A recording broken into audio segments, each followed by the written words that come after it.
আসসালামু আলাইকুম, সবাই কেমন আছো? নতুন আরেকটি ভিডিও নিয়ে চলে আসলাম। আর আজকে দুপুরে যা রান্না করব তাই তোমাদের সাথে শেয়ার করব। আজ শুক্রবার, ভেবেছি যে দুপুরে একটু বিরিয়ানি রান্না করব। প্রথমে আসলে ইচ্ছে ছিল পোলাও চাল দিয়ে রান্না করার, পরে ভাবলাম যে না, পোলাও চাল না, একটু বাসমতি চাল দিয়ে রান্না করি। যেহেতু আজকে গরুর মাংস দিয়ে বিরিয়ানি করব, তাই বাসমতি চাল দিয়ে রান্না করলেই ভালো লাগবে। তাই বাসমতি চালটা ঘরে ছিল না, ছেলেকে দিয়ে নিচ থেকে নিয়ে আসলাম। আর এখানে আমি চাল সিদ্ধ হওয়ার জন্য পানিতে তেজপাতা, গরম মশলা, একটু তেল, লবণ যা লাগে সব দিয়ে দিয়েছি। আর এই সাইড দিয়ে আমার মাংসটাও হয়ে গিয়েছে, প্রায় হয়ে যাচ্ছে, এখনও হয়নি। আর আমি আরেক চুলাতে বেরেস্তাটা ভেজে নিব।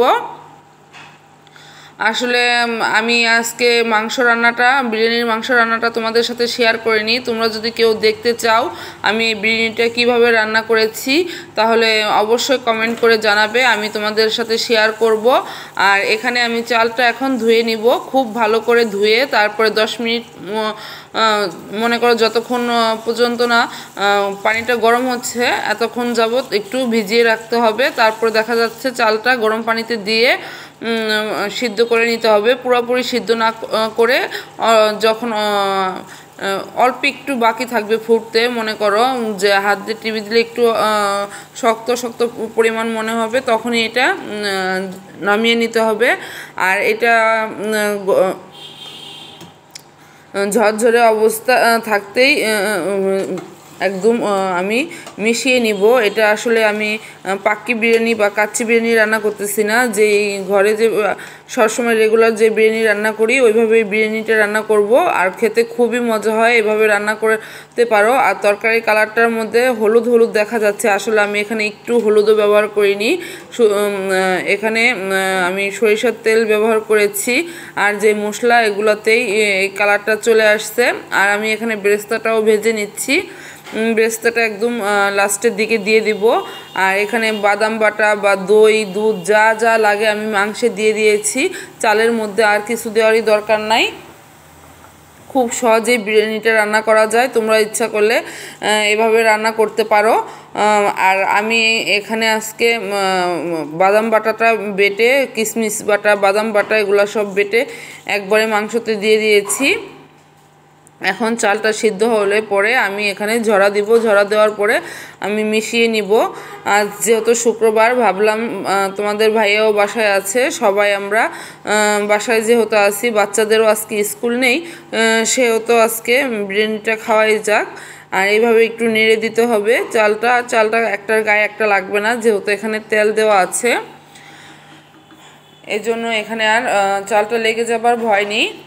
এখন আমি দেখো, পুরোপুরি সিদ্ধ করলে কিন্তু একটার গায়ে একটা লেগে যাবে। আমি যখন 90% সিদ্ধ হয়েছে তখন এটা নামিয়ে নিলাম। নামিয়ে এখন আমি একদম মাংসটার মধ্যে মিলিয়ে দমে দিয়ে রাখবো, তাহলে পুরোপুরি সিদ্ধ হয়ে যাবে। তোমরা এইভাবে রান্না করতে পারো। আর আমি আজকে কাজু বাদাম সেটা খুবই কম ছিল, এজন্য বেটে দিয়ে দিয়েছি। কাঠবাদাম, কাজু বাদাম আর কিশমিশ এগুলো সব বেটে দিয়ে দিয়েছি। শুধু উপর দিয়ে কিশমিশ আর বেরেস্তা দিয়ে দিব, আর ঘি দিয়ে দিব। আর আমি একটু এর সাথে শাহি জিরাও ব্যবহার করেছি, যখন পানিটা ফুটাতে দিয়েছি তখন কিন্তু শাহি জিরাটাও দিয়েছি। তোমাদের সাথে পুরো ভিডিওটা আমি শেয়ার করিনি। আসলে তোমরা যদি কেউ দেখতে চাও তাহলে আমি ভিডিওটা অবশ্যই দিব। আলুটাও কিন্তু আমি এর মধ্যে ভেজে দিয়ে দিয়েছি। আর বিরিয়ানিতে একটু আলু না হলে ভালো লাগে না, বিরিয়ানিতে আলু খেতে খুবই ভালো লাগে।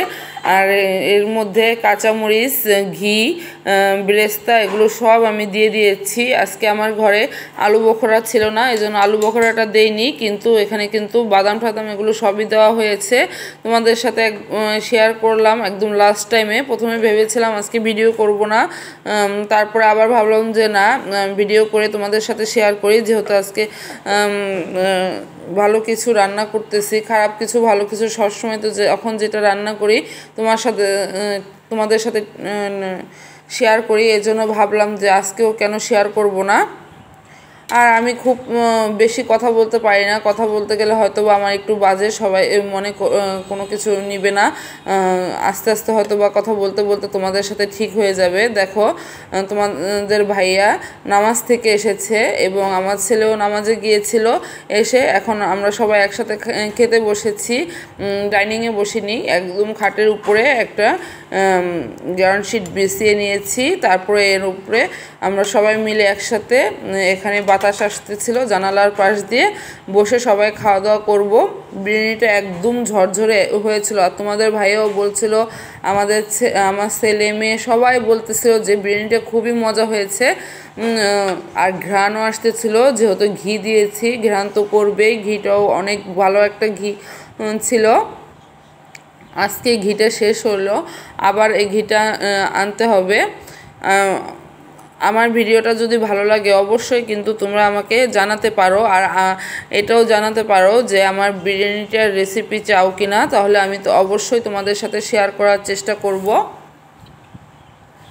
খুবই মজা হয়েছে, আমি নিজে খেয়েছি তাই না বলে আমি তো আমার বাচ্চাদের বা কাউকে ওইভাবে দেখাই না, তারপরও তারা ক্যামেরার সামনে ওইভাবে আসতে চায় না। যতটুকু দেখাই সবাই খুব ভালো বলতেছিল। দেখো সবাই খেয়ে আবার নিচ্ছিল, সবাই মজা পেয়েছে।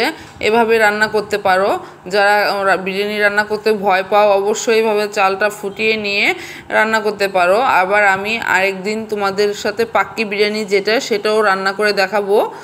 পাক্কি বিরিয়ানিটা কীভাবে লেয়ারে লেয়ারে দিয়ে রান্না করা হয় দমে দিয়ে, সেটাও তোমাদের সাথে একদিন শেয়ার করবো নে। খাওয়া দাওয়া সেরে একটু রেস্ট নিয়ে আবার ছেলেকে নিয়ে পড়তে চলে যেতে হবে প্রাইভেটে। বাসার টিচারও আছে, আবার অন্য আরেক জায়গায় প্রাইভেটও দেওয়া হয়েছে, সেখানেও যেতে হয়।